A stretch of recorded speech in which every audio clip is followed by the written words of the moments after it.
ముఖ్యమంత్రి చంద్రబాబు నాయుడు నేతృత్వంలో కూటమి ప్రభుత్వం ఆంధ్రప్రదేశ్లో ఉన్నటువంటి ఎవరైతే హక్కుదారులు ఉన్నారో, ఎవరైతే వారసత్వపు హక్కుదారులు ఉన్నారో వారికి గుడ్ న్యూస్ చెప్పిందని అయితే చెప్పుకోవచ్చు.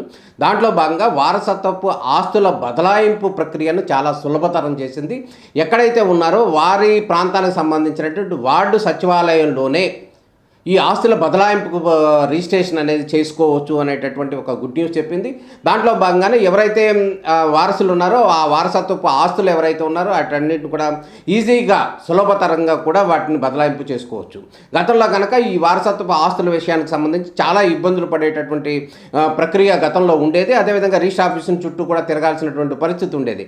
కానీ ప్రస్తుతం 10 లక్షల ఆస్తికి పైబడినటువంటి ఆస్తికి సంబంధించి మాత్రమే రిజిస్టర్ ఆఫీస్కి గడుపు తక్కాల్సినటువంటి అవసరం ఉంది. ఈ 10 లక్షల లోపు ఉన్నటువంటి ఆస్తులకు సంబంధించినటువంటి బదలాయింపు ప్రక్రియ ఏదైతే ఉందో అది కేవలం వార్డు సచివాలయ స్థాయిలోనే అయిపోయేటటువంటి ప్రక్రియ కనపడుతుంది. ఇది వారసులకు సంబంధించినటువంటి గుడ్ న్యూస్గా ఆంధ్రప్రదేశ్ ప్రభుత్వం చెప్పిందని అనుకోవచ్చు. గతంలో కనుక అనేక ఇబ్బందులు ఉన్నాయి. ఆ ఇబ్బందులన్నీ కూడా సులభతరం అయ్యాయని చెప్పుకోవచ్చు. వారందరూ కూడా చాలా హ్యాపీగా ఉన్న పరిస్థితి కనపడుతుంది.